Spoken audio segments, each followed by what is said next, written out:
राधे राधे दोस्तों, आप सभी का स्वागत है आज की कथा में।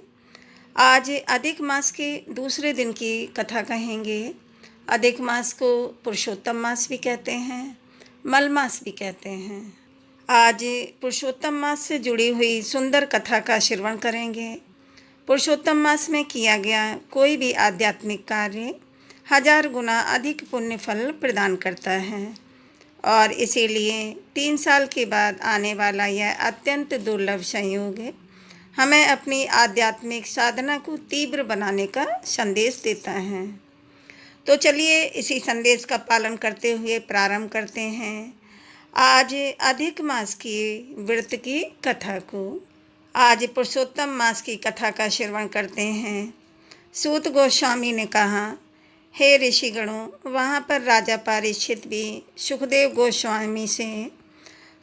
गोस्वामी से पवित्र श्रीमद् भागवत को मोक्ष दिलाने वाली सुंदर कथा सुन रहे थे। उसे मुक्ति प्रदायक कथा का श्रवण करके मैं यहाँ आप लोगों के पास आया हूँ। सूत गोस्वामी के इस वचन को सुनकर ऋषियों ने कहा, हे सूत गोस्वामी, आप अन्य सभी कथाओं को छोड़कर हमें सुखदेव गोस्वामी के द्वारा सुनाई गई उस पवित्र कथा को ही सुनाने की कृपा करें। तब सूत गोस्वामी ने कहा, हे ऋषिगण, मैं आपको श्री वासुदेव जी के सुयोग्य शिष्य और उनके पुत्र सुखदेव गोस्वामी द्वारा सुनाई गई उस सुंदर कथा को सुनाता हूँ। आप सभी ध्यानपूर्वक उसका श्रवण कीजिए। एक समय देवर्षि नारद मुनि भगवान नारायण के निवास स्थान पर जा पहुँचे। देवर्षि नारद मुनि ने भगवान श्री हरि को दंडवत प्रणाम अर्पित किया और फिर सभी देवताओं के देव भगवान नारायण की हाथ जोड़कर स्तुति करने लगे। उन्होंने कहा, हे देवादिदेव, हे जगत के स्वामी, हे कृपा सिंधु, आप सत्यव्रती हो। आप ही सत्य और सत्य का सार स्वरूप हो और सत्य से ही उत्पन्न हो।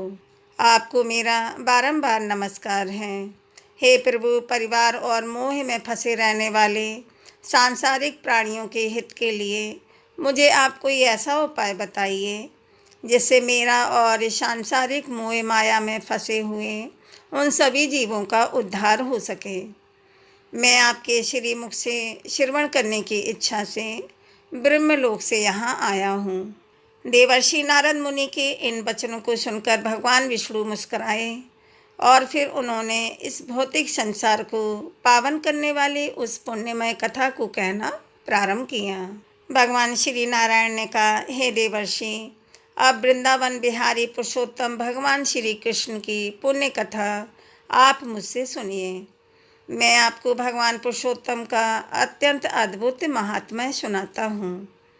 इसका श्रवण करने से यश, कीर्ति, पुत्र और मोक्ष की प्राप्ति होती है।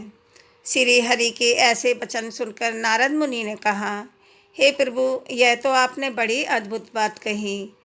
अवश्य कृपया विस्तार पूर्वक मुझे इस कथा को सुनाइए। कथा को आगे बढ़ाते हुए सूत गोस्वामी जी कहने लगे, हे मुनिगणों, भगवान नारायण नारद मुनि के वचन सुनकर एक क्षण के लिए मन को एकाग्र करने के बाद पुरुषोत्तम भगवान के विषय में बताने लगे। उन्होंने कहा कि पुरुषोत्तम नामक एक मास है जिसके स्वामी स्वयं भगवान पुरुषोत्तम हैं। इसका व्रत करने से पुरुषोत्तम भगवान प्रसन्न होते हैं। यह सुनकर नारद मुनि ने कहा, हे प्रभु, मैंने सभी स्वामियों के सहित चैत्र आदि मासों के महात्म्य के विषय में तो सुना हुआ है, लेकिन हे प्रभु, यह पुरुषोत्तम मास के विषय में कभी नहीं सुना। कृपया मुझे आप बताइए कि आखिर यह पुरुषोत्तम मास क्या है। कृपा करके ऐसी कथा सुनाइए जिसके श्रवण, पाठ और आचरण करने से रोग, शोक, दोष और पाप आदि से मुक्त हुआ जा सके। और इस प्रकार पुरुषोत्तम मास महात्म्य के अंतर्गत श्री नारायण संबंध में प्रश्न विधि नामक द्वितीय अध्याय समाप्त हुआ। इस कथा की अब अगली कड़ी सुनेंगे कल आने वाली वीडियो में। अब एक और कथा सुनते हैं अधिक मास से जुड़ी हुई श्रीमद् भागवत में श्रीमद् भागवतम में इस सुंदर पौराणिक कथा का श्रवण करते हैं। क्या आप जानते हैं, पुरुषोत्तम मास में की गई छोटी सी भक्ति भी कई गुना फल देती है। लेकिन अगर नियम सही ना हो तो इतने दुर्लभ महीने का पूरा लाभ नहीं मिल पाता। और यह पवित्र अधिक मास अब अगले 3 साल बाद आएगा। इसीलिए कल से शुरू होने वाले इस पुरुषोत्तम मास के लिए हम लाए हैं एक संपूर्ण अधिक मास की कथा। अचानक चारों ओर अग्नि प्रज्वलित हो गई, भीषण अग्नि जिसकी लपटें तीनों लोकों में फैल रही थीं। और फिर अचानक प्रचंड मूसलाधार वर्षा होने लगी, ऐसी वर्षा जो स्वयं वर्षा के देव इंद्र ने भी नहीं देखी थी। उस वर्षा के जल से समुद्रों में उफान मच गया। ऐसा लग रहा था मानो तीनों लोग इस भयावह जल में डूब जाएंगे। और फिर कुछ ऐसा हुआ जो समय समय पर होता आया है। और वो क्या है, यही है आज की अधिक मास की कथा का मुख्य विषय। क्या आप जानते हैं ब्रह्मा जी की भी आयु कितनी है और वे 100 वर्षों तक जीते हैं? चलिए आपको एक छोटी सी गणना से हमारी सामान्य भाषा में समझाते हैं। 4 युग होते हैं, सतयुग, त्रेता युग, द्वापर युग और कलयुग।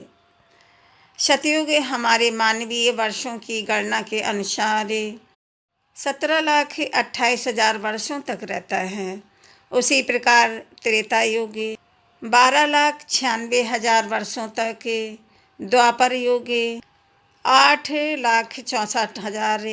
8,64,000 वर्षों तक, और कलयुग जिसमें हम जी रहे हैं वो 4,32,000 वर्षों तक चलता है।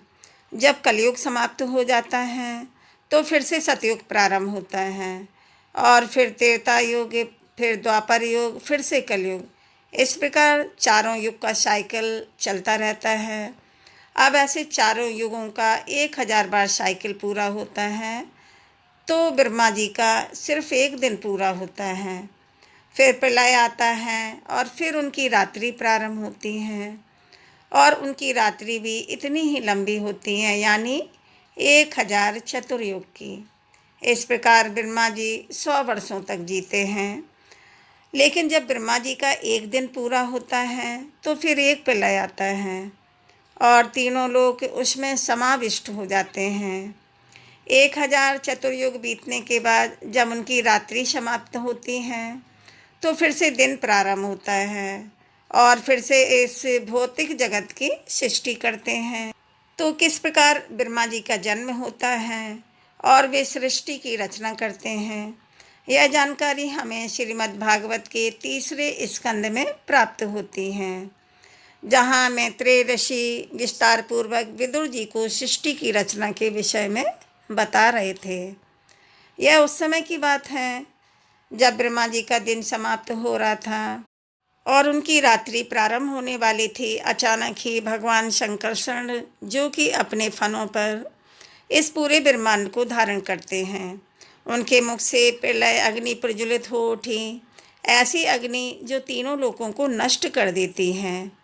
उसकी लपटें तीनों लोकों में फैल चुकी थीं। इस अग्नि के ताप से बचने के लिए भृगु ऋषि और सभी ऋषि एवं महरलोक के निवासी जनोक में रहने के लिए चले गए, और फिर प्रारंभ हुआ इस सृष्टि का प्रलय।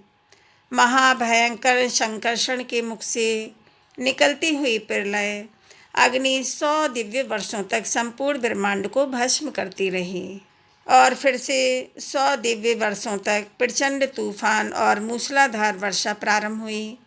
इस वर्षा के कारण समुद्रों में बाढ़ आ गई और फिर तीनों जगतें इस प्रलय जल में डूब गए। सूर्य और चंद्रमा ने अपना तेज खो दिया और फिर प्रलय जल के ऊपर भगवान विष्णु अनंत शेष पर योग निद्रा में लेट गए।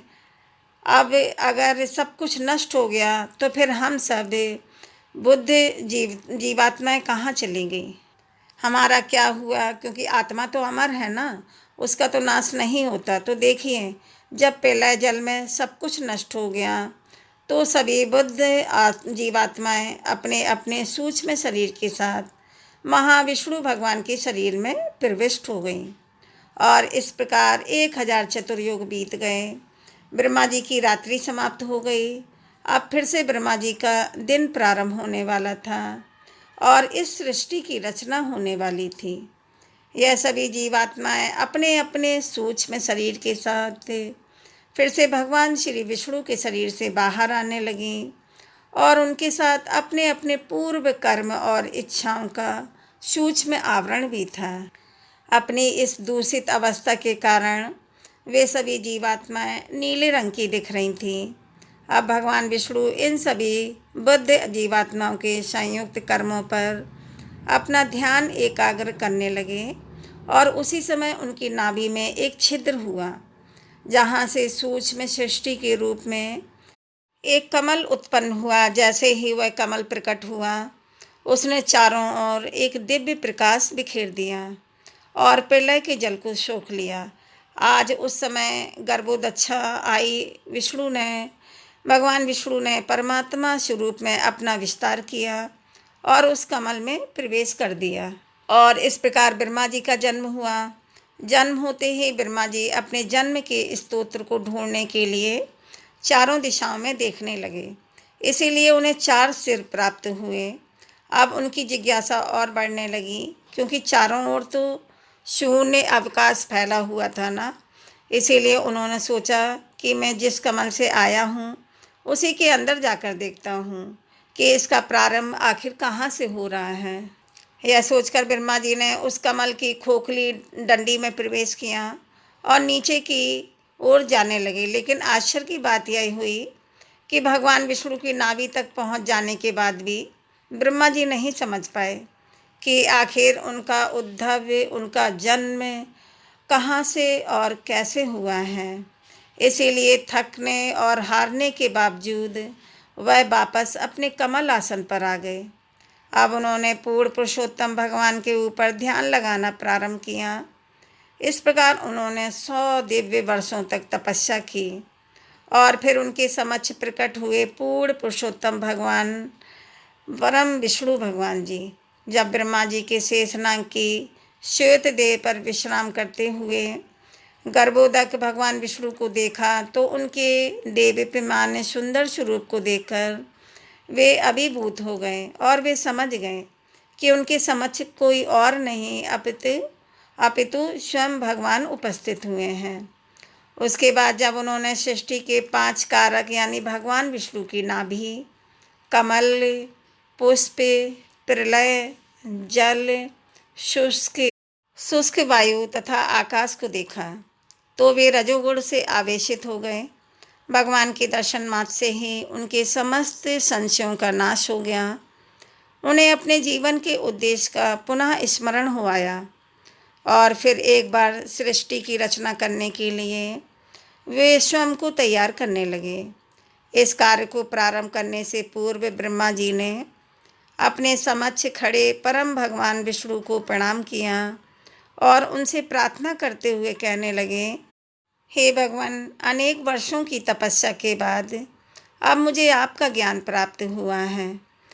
इस सृष्टि में आपसे श्रेष्ठ अन्य कोई नहीं है और इसीलिए एकमात्र आप ही गए हैं। हे प्रभु, मुझ पर कृपा कीजिए और मुझे पर्याप्त बुद्धि प्रदान कीजिए जिसके द्वारा मैं इस सृष्टि की रचना कर सकूं। हे प्रभु, आपकी इस प्रकार सेवा करते समय मैं किसी भी प्रकार के अहंकार से ग्रसित ना हूँ। इन भौतिक तत्वों के साथ रहने के कारण मेरा मन कभी दूषित ना हो। जगत पालक कृपया अपने नेत्र खोलकर मुझे आशीर्वाद प्रदान करें और मेरा उचित मार्गदर्शन करके मेरी इस निराशा को दूर करें। जब ब्रह्मा जी ने इस प्रकार भगवान से प्रार्थना की तो भगवान नारायण भी स्पष्ट रूप से देख पा रहे थे कि ब्रह्मा जी के मन में इस सृष्टि को लेकर चिंता है। इसीलिए उन्हें प्रोत्साहित करने के लिए भगवान नारायण ने कहा, हे ब्रह्मा जी, निराश मत होइए। आपकी सारी इच्छाएं पहले ही पूर्ण कर दी जा चुकी हैं। मेरा ध्यान करते हुए स्वयं को भक्ति पथ पर स्थित कीजिए और सारा ज्ञान आपके हृदय में प्रकाशित हो जाएगा। इस प्रकार सृष्टि रचना का इस महान कार्य को संपन्न करें। मेरी कृपा से आप कभी भी अपने कार्य में असफल नहीं होंगे। यदि आप अपने चित्त को मुझ में स्थिर रखेंगे तो तथाकथित भौतिक कार्य करते समय भी आप रजोगुण से प्रभावित नहीं होंगे। मैं आपकी प्रार्थनाओं से अति प्रसन्न हूँ। अब आप अपना कार्य प्रारंभ करें। इस प्रकार मधुर वचन कहकर भगवान वहाँ से अंतर्ध्यान हो गए और फिर ब्रह्मा जी ने सृष्टि की रचना के पूर्व फिर से एक बार 100 दिव्य वर्षों तक तपस्या की। उसके बाद उन्होंने फिर एक बार इस सृष्टि की संपूर्ण रचना की। तो यह थी पुरुषोत्तम मास में ब्रह्मा जी के जन्म की कथा। अगर आज की कथा आपको अच्छी लगी है तो आप हमारे चैनल को सब्सक्राइब करें। पुरुषोत्तम मास की कथा प्रतिदिन हम अध्याय 1 से लेकर अध्याय 30 तक की कथा कहेंगे, तो आप लोग प्रतिदिन कथा अवश्य सुनें। अधिक मास और पुरुषोत्तम मास में कथा सुनने से पुण्य फल की प्राप्ति होती है और अंत में मोक्ष की प्राप्ति होती है। तो चैनल को सब्सक्राइब कर लें, वीडियो को लाइक व शेयर करें और कमेंट में हरि विष्णु लक्ष्मी अवश्य लिखें। तो मिलते हैं कल के वीडियो में। तब तक के लिए दोस्तों राधे राधे।